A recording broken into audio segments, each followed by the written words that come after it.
강해해 나가도록 하겠습니다. 오늘은 예수 그리스도의 나심이라고 우리가 예수님의 탄생에 대한 부분을 마태 우리 복음에서는 아주 정말 짤막하게 여기서 기록해서 우리에게 보여주고 계신데요.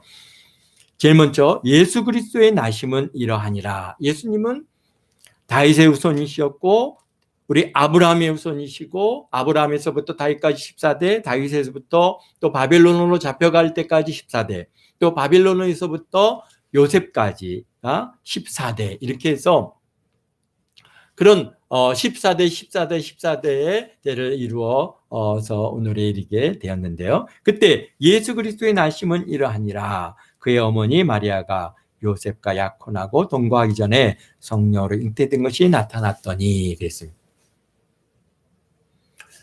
참 우리가 그래서 그의 남편 요셉이 의로운 사람이라 그를 드러내지 아니하고 가만히 끊고자 하여 이 일에 생각한 때 그랬습니다. 지금 우리가 이 유대인들의 참 성경 전체에 가장 아주 뭐라 할까요? 많은 부분에서 그렇게 영향을 주고 또 의미를 부여하는 풍습 중에 하나가 굉장히 중요한 게 혼인 예식입니다. 왜 그러냐면은 우리가 예수 그리스도의 신부이고 우리 예수님께서 우리의 신랑이 되어 주시고 그분께서 우리 신부를 또 지금 천국에 가셔서 우리를 데리러 오신다고 그렇게 말씀하고 계시는데 그런 의미의 모든 그 배경에는 유대인들은 유대인의 그런 혼인 예식이 그것을 바탕으로 두고 있어서 그런 예수님의 설명이나 그런 예수님의 이렇게 비유 이런 것들을 이스라엘 백성들은 너무나도 쉽게 이해를 하고 있는 것입니다. 그래서 근데 우리와 또 굉장히 닮은 꼴도 있지만은 우리하고는 굉장히 좀 차이가 납니다. 그래서 혼인 여기서 보면은 약혼하고 동거하기 전에 성령으로 잉태된 것이 나타났다 그랬습니다. 그러니까 이스라엘 백성들 이 유대인들의 혼인 예식의 기본은 뭐냐면은 제일 먼저 남자의 부모가 신랑감을 갖다가 신부감을 딱 점 찍었다가 나중에 이제 신부 집에 부모 집에 찾아가서 이제 이렇게 정식으로 청혼을 합니다. 청혼을 하면은 신부의 그런 이제 신부의 아버지가 이렇게 잘 보니까 괜찮은 것 같아요. 그래서 이제 그 청혼을 갖다가 이제 받아들이면은 이제 약혼식을 하게 되는데요.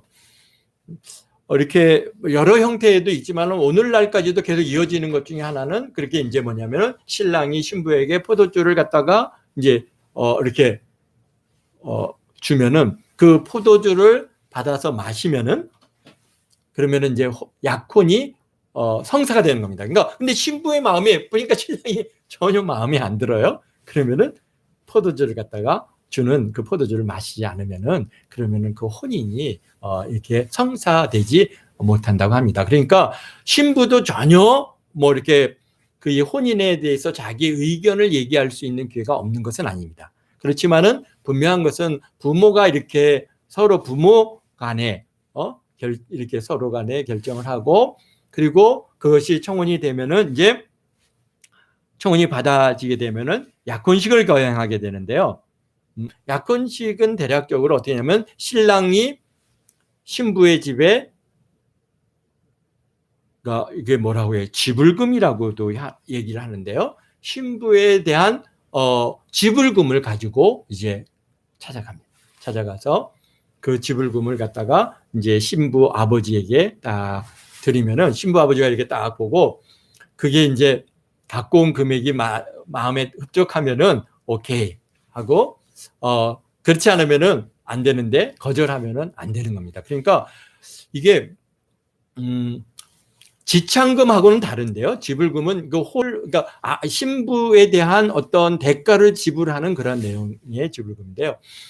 그래서 우리가 성경에서 보면은 지불금이 그 액수가 생각보다 꽤 큽니다. 크다 보니까 뭐랄까요, 여유가 있는 사람들은 아내를 갖다가 얻기가 쉬운데, 여유가 없는 사람들은 그 지불금을 갖다가 이제 뭐 돈으로도 하고, 돈이 부족하면은 몸으로 때웁니다. 노동으로 해가지고 돈을 이제 일당으로 그걸 몸을 때워서 일당으로 해서 그것을 이제 채우면은 그때 이제 정식으로 결혼식을 하게 되어지는 이런 과정이 있는데요.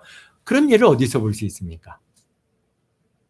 오늘 우리가 잘 보고 있는 창세기에서 야곱이 그 라반의 집에 가서 이제 라헬을 갖다가 사모하는데, 라반이 뭐라고 합니까? 내가 7년을 갖다가 나를 위해서 일하면 내가 내 딸을 너에게 주겠다 그러잖아요. 그게 뭡니까? 지금 7년이라고 하는 그 일당의 대가를 지불하는 겁니다.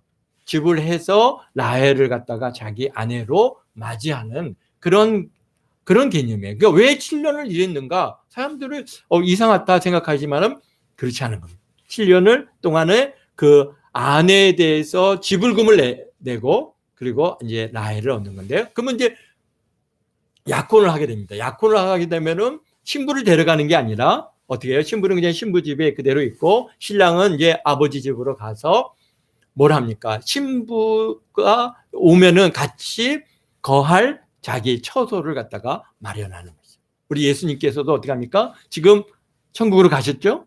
가셔서 뭘 하신다고 했어요? 내가 너희를 위해서 코처를, 맨션을 갖다가 지금 예비한다 그랬습니다. 그리고 그것이 다 준비되면은 어떻게 한다고요? 우리를 데리러 온다 그랬습니다. 그거 똑같습니다.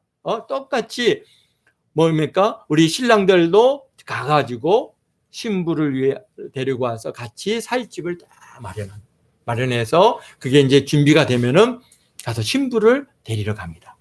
신부를 데리러 가면은 신부는 그 언제 신랑이 올지 모르니까 항상 신부 단장을 하는 겁니다. 그러다가 어느 날 이제 신랑이 전령을 보냅니다. 뭡니까? 신랑이 오십니다. 이렇게 전가를 보내면은 이제 어떤가 들러리들과 함께 아주 그냥 그 신랑을 기쁨으로 맞이해서 자기 집으로 들인 다음에 거기서 사실은 이제 간략하게 어떤 예식을 뭐 이런 것들을 치르고, 실질적으로 신랑 집에 가서 이제 혼인 예식을 갖다가 치르게 돼 있어요. 그때 아버지는 뭘 해야 되냐면은, 신부 아버지는 신부에게 뭘 주냐면 지창금을 줍니다. 지창금을 줘서 그것을 가지고 가는데, 이 지창금의 주요 목적은 뭐냐면은 신랑이 뭐 어떻게 불의 사고로 죽는다든가 이렇게 됐을 때, 과부가 되면은 이 신부가 경제적인 능력이 없잖아요. 그러니까 그 지창금을 가지고 이제 생활을 할 수 있도록, 그렇게 해서 신부에게 주어지는 겁니다. 일단은 신랑에게 주어져 신랑이 가져가지만은, 그러나 그 어떠한 원인 뭐 이유가 되면은 신부에게 그것을 아내에게 돌려줘야 되는 그러한 그런 금액인데, 근데 그런 것들을 갖다가 그 당시에 상당히 문제들이 많은 게, 이 유대 사회에서 남성 위주 사회다 보니까 아내들을 갖다가 막 쫓아내는 거예요. 아내들을 갖다 쫓아내고, 그러다 보니까 이제 그렇게 하지 말고 모세가 뭐라 하겠습니까? 이혼 서류를 작성해서 내어보내라. 그런데 이혼 서류를 작성해서 내어보낼 때는 모두 같이 보내줘야 되는 거예요. 지창금도 넣어서 같이 이렇게 내보내서 그 사람이 이제 나가서 자기 나름대로 생활을 할 수 있게끔, 그렇게, 그러니까 지창금의 저기는 소유권은 이제 아내들에게 있는 거예요. 근데 라헬과 레아가 뭐라고 합니까? 아버지가 우리를 갖다 외국인처럼 돼가지고 결혼을 했는데 뭘 안 준 거예요? 지창금을 안 준 거예요. 그리고 그러니까 그것이 이들에게는 큰 자기네들의 핸디캡이 되어 있는 거예요. 지창금도 없는 그러한 그런 신부요, 그런 아내가 되어 있다니까 아버지가 우리의 몫을 갖다가 빼앗아 갔다. 막 그렇게 지금 울분을 토하는 것을 우리가 보게 되는데요. 그렇습니다. 그러면 이제 신랑 집으로 가서 혼인을 치르게 되는데, 혼인의 방식은 뭐 우리는 뭐 이제 뭐 이게 뭐 주례가 있고 막 딴딴딴 해가지고 뭐 막 이렇게 하는데, 사실은 이제 유대인의 전통적인 혼인 예식은 뭐냐면 거기에 뭐냐면 신부의 방이라고 하는 방을 딱 만들어요. 그래서 신부의 방에 딱 들어가서 거기서 이제 신부와 신랑이 7일을 갖다가 머무르고 있어요. 그러면서 이제 뭡니까? 두 육체가 하나가 되어지는 그런 모든 과정을 거기서 보내는 겁니다. 우리가 보면은 야곱이 하룻밤을 지내고 나서 딱 보니까 라헬인 줄 알았는데 레아예요. 그러니까 나와가지고, 아니 외삼촌 어떻게 이럴 수가 있습니까? 그런데 그날 사실은 뭡니까? 혼인 잔치, 잔치를 다 했죠. 근데 실질적으로 그 혼인식에 대한 그 잔치는 7일 동안을 갖다가 이제 갖게 되는데, 그 7일 동안 뭐가 있냐면 신랑 신부가 그 신부의 방에 들어가서 뭡니까? 그 신혼을 갖다 거기서 보내는 거예요. 그래야 이제 정식으로 뭐가 되는가, 이제 부부가 되는 건데요. 근데 그러니까 그 라반 외삼촌이 뭐랍니까? 가서 내 의무 7일을 채우라 그러잖아요. 그러면 내가 누구도 주겠다?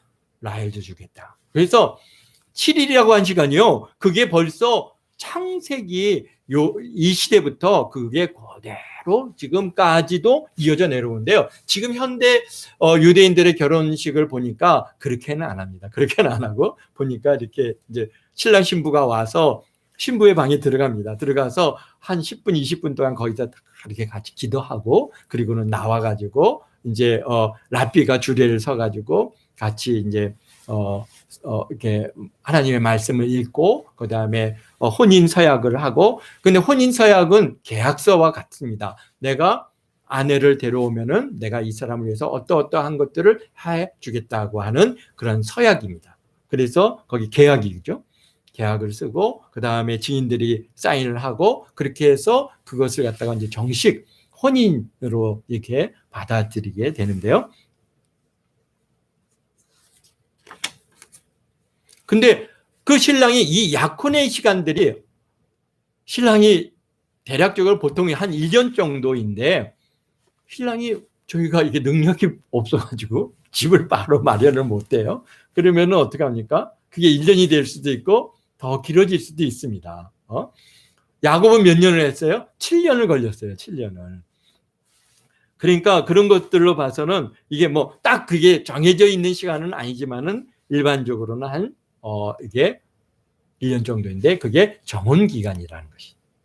여기서 보면은 우리도 예수 그리스도의 나심이 이러하니라, 그의 어머니가 요셉과 약혼하고 동거하기 전에. 그러니까 어떻다는 거예요? 지금 약혼만 하고 동거를 하지 않는 거예요. 지금은 마리아는 아버지 집에 있고 요셉은 뭘 하는 거예요? 지금 마리아를 갖다가 데려올 집을 마련하고 있는 겁니다. 그런 식의 어떻게 된 거예요? 마리아가 임신했어요. 우리 누가복음 볼까요? 누가복음 1장을 보면은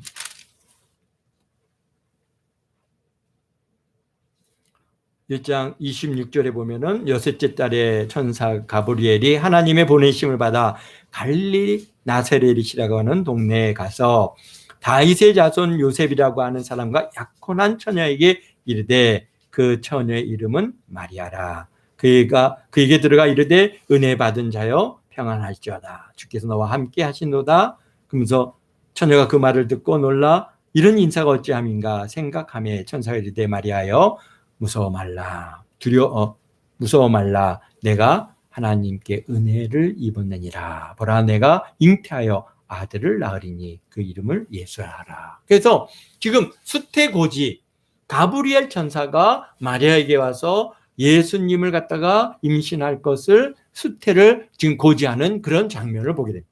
그때 마리아가 보면 38절에 마리아가 이르되, 주의 여종이 오니 말씀대로 내게 이루어지리다 하며 천사가 떠나가니라. 또 27절에 보면 대저 하나님의 모든 말씀은 능치 못함이 없느니라 말씀하시고, 그리고 마리아가 이르되 주여 여종이오니 말씀대로 내게 이루어지길 원하나이다 하니까 천사가 떠나갔습니다. 그러면 그리고 마리아가 어떻게 했습니까? 그 천사가 할 때 너희 친족 엘리사벳도 늙어서 아들을 배었느니라 라고 말씀하셨기 때문에 정말 그런가 해서 이제 누구에게 갑니까? 마리아가 유대 한 동네에 이르러 산골에 가서 유대 한 동네에 이르러 사가랴 집에 갔는데 그게 누굽니까? 엘리사벳에게 문안하고 엘리사벳이 정말 임신했는지 가서 보니까 천사가 이른 대로 그대로 임신이 있어요. 6개월이나 됐습니다. 그래서 마리아가 거기에 얼마를 머무니까 우리 56절에 보니까 마리아가 석 달쯤 함께 있다가 집으로 돌아왔다 그랬습니다. 갈릴리에서 유대 산지까지는 제법 거리가 됩니다.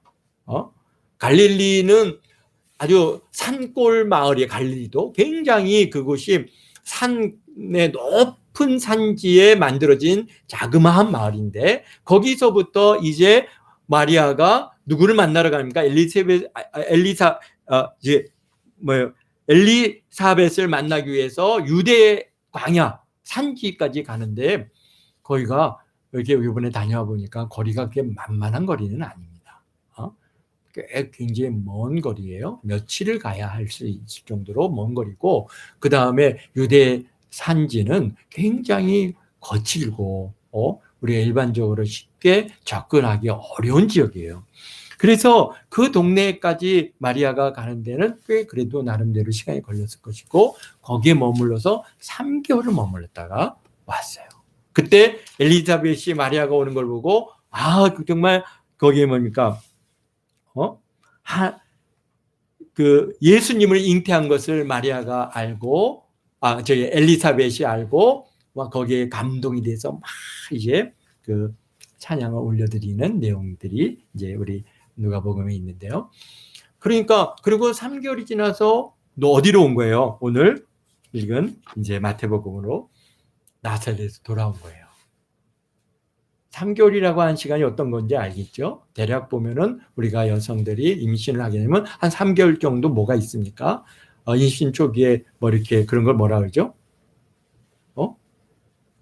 입덧들이 있고 굉장히 여러 가지 어려움이 있습니다. 그러니까 엘리사벳에게 가서 거기서 그 시간을 갖다가 보내고 돌아올 수 있는 그런 하나님께서의 그런 특별한 은혜가 있었던. 근데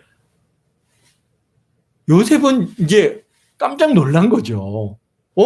어디 갔다 왔어요? 저기 유다 어느 산지에 친척 집에 갔다 오겠다고 해서 다녀오라고 그렇게 다 해서 보냈더니 갔다 왔더니 뭐가 된 거예요? 임신해서 온 거예요. 그러니까 이게 어떻게 된 건가? 굉장히 요셉의 입장에서는 굉장히 아마 깜짝 놀랐을 거예요.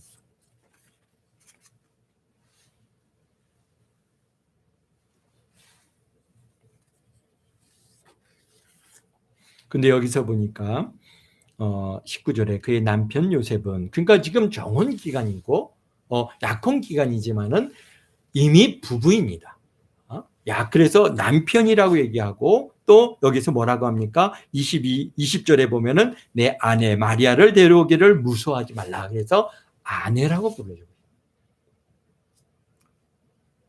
그러니까 너의 약혼녀가 아닙니다. 이미 이스라엘의 그 결혼 풍습은 물론 정혼해서 약혼 기간이지만은 이미 두 사람은 부부입니다. 아직 육체적으로 하나가 되지 않았을 뿐이지 같이 동거하지 아니할 뿐이지 이제 법적으로는 사실 어떻다는 거예요? 남편이고 아내인 거죠. 그렇기 때문에 여기서 요셉은 의로운 사람이라 그를 드러내지 아니하고 가만히 끊고자 하여라고 얘기했습니다.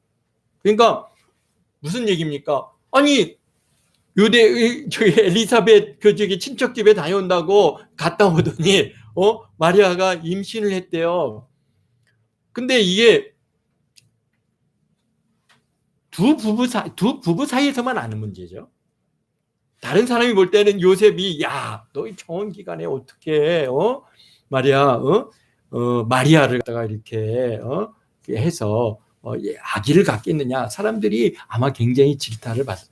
나름대로 요셉은 어떤 사람이에요? 의로운 사람이고 하나님의 말씀에 대한 열정이 있었고 그분의 말씀대로 살려고 하는 그러한 신실함을 갖고 있는 사람이었는데, 그래서 다른 사람들한테 다 좋은 평을 받고 있었는데 어느 날 마리아가 임신이 있으니까 사람들이 와서 이거 어떻게 된 거냐? 어떻게 된 거냐? 야, 너가 정말 어떻게 그렇게 신실한 줄 알고 참한 줄 알았더니 이렇게 그냥 얌전한 저게 고양이 부뚜막이 먼저 올라갈 수 있느냐, 아마 이런저런 얘기들을 많이 들었을 거예요. 그러면서 또 한편으로는 이 남편 요셉은 의로운 사람에서 그거 아니야, 이거는 우리 아내가 부정이고 간음이야 라고 만약에 얘기했다면은, 그렇다면은 마리아를 갖다가 끌어다가 광장 가운데 세워두고 이 여자는 간음했습니다.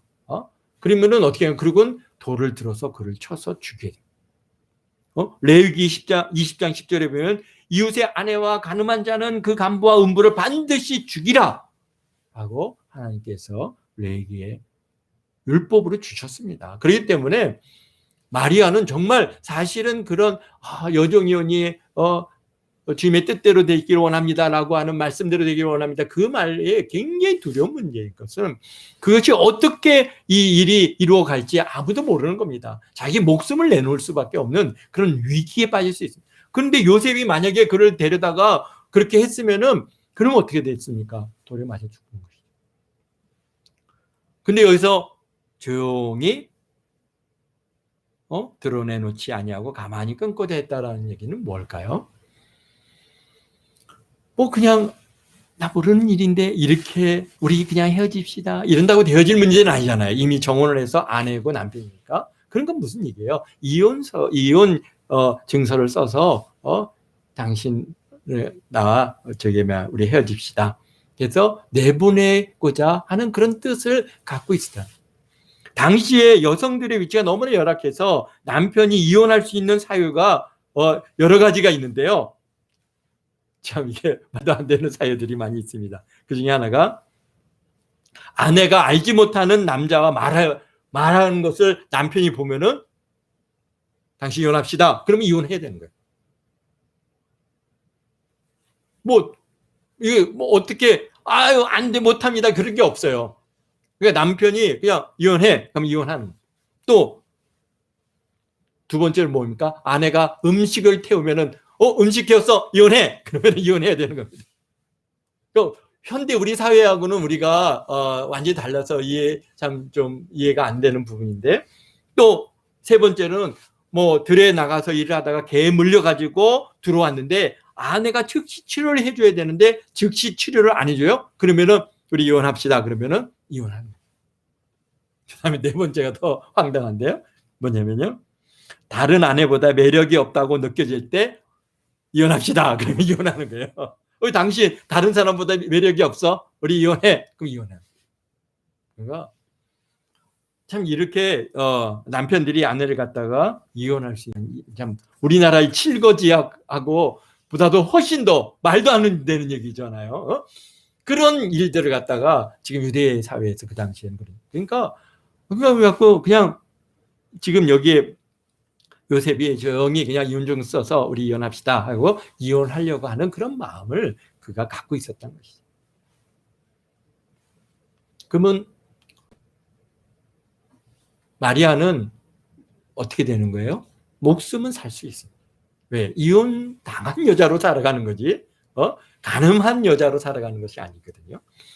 그렇기 때문에 목숨은 구할 수 있기 때문에 요셉이 그에게 그렇게 가만히 드러내놓지 않고 가만히 끊고자 하여 이를 생각할 때 주의 선지자가 현몽하여 이르되 다윗의 자손 요셉아, 내 아내 마리아를 데려오기를 무수하지 말라. 그에게 잉태된 자는 성령으로 된 것이니라. 아멘.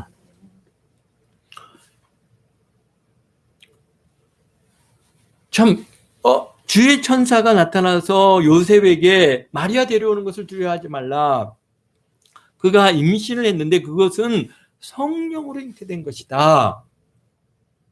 아들을 낳으리니 그 이름을 예수라 하라. 이는 그가 자기 백성을 그들의 죄에서 구원할 자임이라 아니라. 사실 우리 요셉이 이 말을 들었을 때 이해가 갔을까요? 아이, 그렇군요. 성령으로 잉태되셨군요. 그렇게 쉽게 그게 이해가 갔을까요?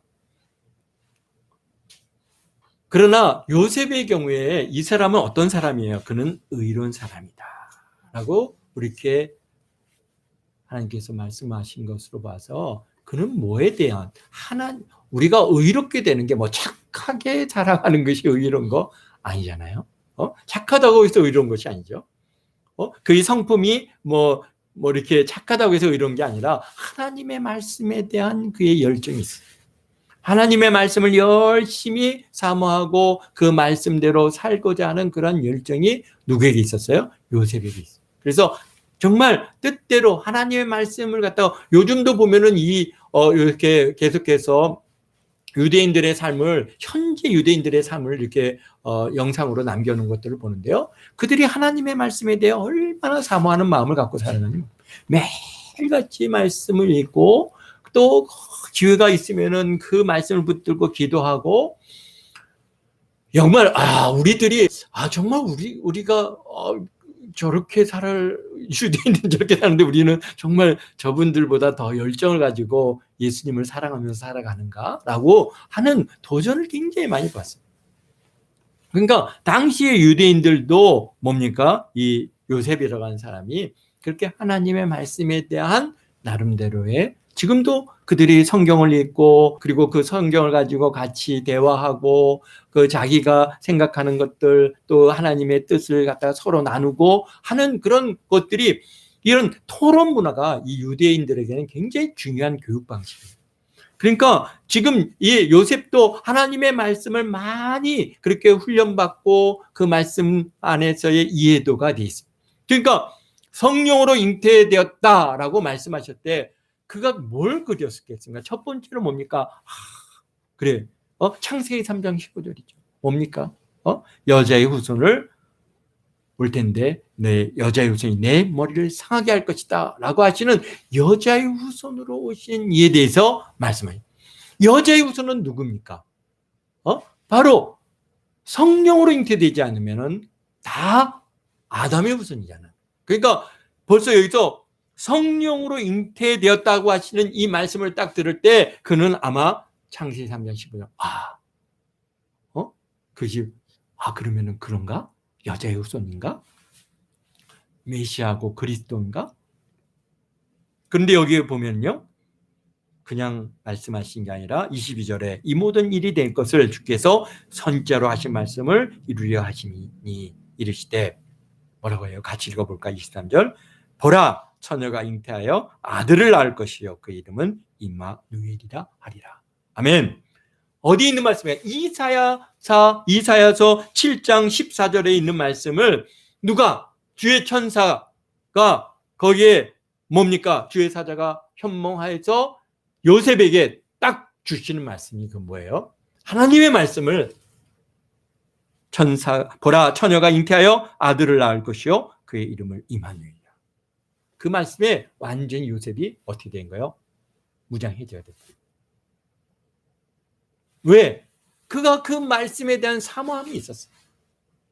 그것을 하나님 빨리 정말 처녀가 잉태하여서 아들을 낳아서 그 이름이 임마누엘이 오시옵소서, 임마누엘이여 임하시옵소서, 메시아 그리스도가 오기를 간절히 그가 소원하고 하나님 앞에 간구하고 기도하는 아주 중요한 그에게 있어서의 그 말씀의 메시지가 바로 이사야서 7장 14절에 있을 가능성이 굉장히 높습니다. 하나님께서요, 그냥 어느 날 갑자기 그렇게 찾아간다고 해서 우리가 이게 아내가 성령으로 잉태됐다 그러면 그냥 그게 그렇군요, 할렐루야, 그렇게 쉽게 받아들일 수 있는 문제가 아니잖아요. 그러니까 그의 마음에 하나님께서 이미 이사야서의 말씀을 그가 사모하는 마음을 갖고 있고, 그 이사야서 7장 14절의 말씀을 그래, 메시아를 보내주신다는데, 바로 임마누엘, 하나님이 우리 가운데 임하시는 그 임마누엘 하나님이 오시는데, 그분이 처녀가 잉태해서 아들을 낳을 것이라고 하셨는데 언제 그 일이 있겠습니까? 주여 빨리 오시옵소서. 속히 임하시옵소서. 하나님, 우리가 이 로마의 압제에서 이렇게 고통 중에 있는데 주여 메시아를 보내주셔서 이 문제를 우리 민족을 구원하여 주옵소서. 아마 그는 날마다 이 말씀을 붙들고 기도했을 거예요. 근데 주의 천사가 딱 나타나서 하신 말씀이 바로 이사야서 7장 14절. 보라, 처녀가 잉태하여 아들을 낳을 것이요 그 이름을 임마누엘이라. 그게 누구라는 거예요? 너의 아내 마리아가 성령으로 잉태하느니라. 거기서 요셉은 그냥 너무 감동했어요. 아니, 어떻게 나 같은 자에게 이 말씀이 임합니까? 그러니까 요셉이 잠에서 깨어나서요, 바로 뭐합니까? 아내를 갖다 가서 그가 아내를 데려왔어요. 만약에 그렇지 않았다면은 그는 그냥 우리가 그런 준비되어 있지 않은 사람이었다면은 하나님께서 그런 말씀을 하셨으면 아니 어떻게 그럴 수가 있어요? 아니 이해를 못하겠어요? 하나님 나는 절대로 안 돼요. 나는 그거 인정할 수 없어요. 나는 못합니다. 나는 싫어요. 아마 그랬을 가능성이 훨씬 더 많습니다. 그런데 요셉은 바로 아내를 가서 데려옵니다. 왜요? 이미 준비되어 있었어요. 하나님께서 그의 마음에 이사야서 7장 14절 말씀을 매일 붙들고 기도시켜 주셨어요. 나다넬이 그러지 않았습니까? 나다넬이 상수나무 밑에서 언제나 그게 메시아 오실 것인가를 갖다가 그리스도 오실 것을 그가 기도했는데 그 예수님께서 딱 한마디 하시잖아요. 뭐라고 얘기하세요? 내가 상수나무 밑에 있는 걸 내가 보았느니라. 거기서 그냥 무너져 버렸어요. 오 주여 주는 그리스도십니다 라고 그 나다넬이 거기서 무너질 수 있는 이유가 뭐예요? 바로 그가 거기서 그것을 구했어요. 기도해요.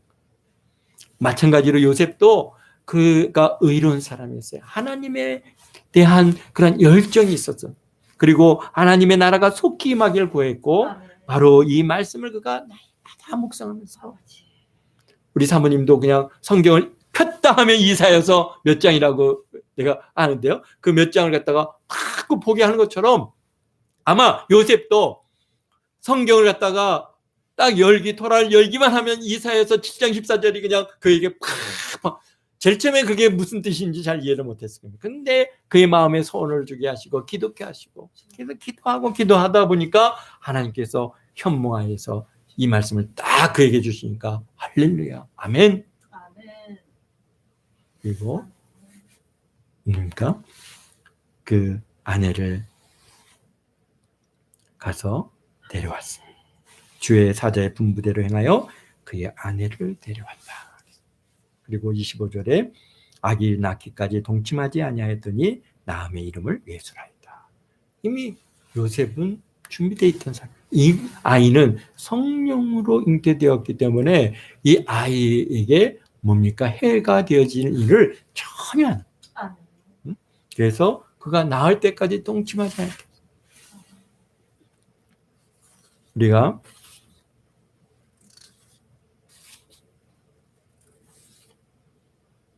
그렇습니다. 하나님의 일은 그냥 어느 날 갑자기 누구에게 갑자기 임해서 되어지는 거 물론 뭐 하나님께서 하실 수 있습니다. 뭐 정말 엉뚱하고 정말 말도 안 되는 사람을 변화시켜서 하나님의 일꾼으로 삼아 가실 수 있지만 그러나 일반적으로는 하나님께서 하시는 중요한 일은 뭡니까? 우리 구약 성경에 또는 신구약 성경에 나오는 하나님의 사람들 보면은 하나님을 향한 간절함이 있었고 그 말씀을 사모함이 있었고 그래서 준비되었을 때 하나님께서 그에게 찾아가셔서 기름 붓고 하나님의 일꾼으로 삼으신다고 하시는 이 일을 우리가 알고 있습니다. 그와 마찬가지로 우리 주님 이제 우리가 뭡니까? 예수님께서 다시 오신다고 하셨어요.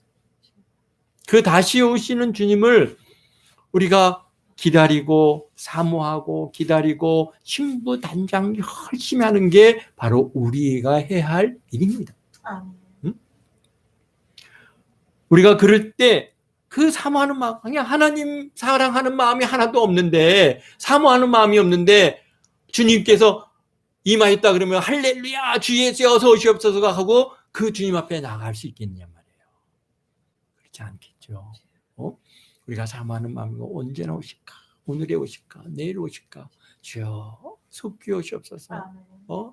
그냥 구름만 떠도 우리가 주님인가 보다라고 하는 그런 우리 찬양이 있는 것처럼 그런 거대한 마음을 가질 때 거기 그때 천사의 호령이 딱 신랑 예수께서 다시 오십니다 라고 할 때 우리가 할렐루야 아멘 주 예수여 어서 오시옵소서 하고 다 우리가 들려 올라가서 어디에요? 혼인방에 들어가는 것이. 혼인방에 들어가서 얼마 동안? 7일 동안. 그러나 그것이 얼마의 기간이에요? 7년이죠. 이 땅에서는 하나님께서 다 이 땅을 새롭게 하는 과정. 큰 환란의 시간들이죠. 그러나 우리는 그곳에서 7년 혼인잔치를 다 지금. 그러니까 이게 7일이라고 하는 이 시간, 이 유대인들의 혼인 예식과 우리 하나님께서는 우리를 어떻게 예수님 우리의 신랑이시고 우리 교회는 예수님의 신부 아닙니까? 그것은 혼인식을 갖는 거예요. 아주 그것에 아주 가장 분명한 방식을 유대인들에게 풍수로 주시고 하나님의 말씀을 딱 주면 그들이 그냥 이해할 수 있게 그렇게 만들어주고 계십니다. 우리가 주님 오실 때 그 호령 소리가 크게 들려올 때 우리가 기쁨으로 예수님을 맞이하여 혼인 예식에 참여하는 저와 여러분 모두가 되시기를 주의 이름으로 축원드립니다. 기도하겠습니다. 거룩하신 아버지 하나님, 우리 마리아를 또 우리 요셉을 아버지 하나님이 택하셔서 우리 예수 그리스도를 독생자 예수님을 이 땅에 보내셔서 우리의 죄를 대속하시고 우리를 구속하시는 구속의 주가 되어 주시니 감사합니다. 오늘 아버지 하나님 마리아와 요셉의 아버지 하나님의 신실함을 우리가 찾아보았습니다. 저들이 주를 향한 열정이 있었기에 또 그러한 아버지 하나님의 사모함이 있었기에 주의 성령께서 오셔서 주의 천사가 주의 사자가 와서 그 모든 것들을 말하고 전할 때 아멘 하고 아버지 하나님 다 받아들이는 것처럼 오늘 우리들도 아버지 하나님 이제 주님 다시 오신다 하셨기에 다시 오실 주님을 우리가 고대하며 기대하며 하루하루를 살아갑니다. 아멘. 주님 오실 길을 사모하오니 주님 오셔서 우리를 부르실 때 할렐루야 주 예수에 어서 오시옵소서 기쁨으로 주님을 맞이하는 우리도 함께 모든 성도들 되게 도와주시고 참으로 부끄러워서 숨거나 아버지 하나님의 준비되지 못해서 아버지 하나님이여 참 들려 올라가지 못하는 그런 자들이 하나도 없도록 주님께서 긍휼을 베풀어 주시기를 원합니다. 주님 오직 주님 주 예수여 어서 오시옵소서 우리가 간절히 소원하옵나이다. 아버지 하나님 우리 동안기성들 또 아버지 하나님 주일날 모일 때까지 은혜로 붙들어 주시고 좋은 것들로 주님께서 채워주시고 무엇보다도 저들의 심령에 주님을 향한 열정을 주시고 하나님을 사모하고 하나님의 뜻을 사모하고 하나님의 말씀을 아버지에 사모하여 아버지 기쁨으로 주님 앞에 달려가는 그런 우리 모든 동안계 성도들 다 되도록 주님 도와주시고 지켜주시니 감사합니다. 멀리 또 이렇게 아버지 하나님 저 베트남에서 수고하는 우리 형제들도 기억하시고 그곳에서도 생활할 동안에 은혜로 붙들어 주시고 아버지 하나님을 향한 열정 또 예배 참석에 대한 열정을 아버지 하나님에 더하여 주시기를 원합니다. 이루시고 영광 받아 주옵소서. 감사하며 예수님의 이름으로 기도합나이다. 아멘. 하늘에 계신 우리 아버지여 이름이 거룩히 여김을 받으시오며 나라의 마옵시며 뜻이 하늘에서 이룬 것 같이 땅에서도 이루어지이다. 오늘날 우리에게 일용할 양식을 주옵시고 우리가 우리에게 죄 지은 자를 사해 준 것 같이 우리 죄를 사해 주옵시고 우리를 시험에 들게 하지 마옵시고 다만 악에서 구하옵소서.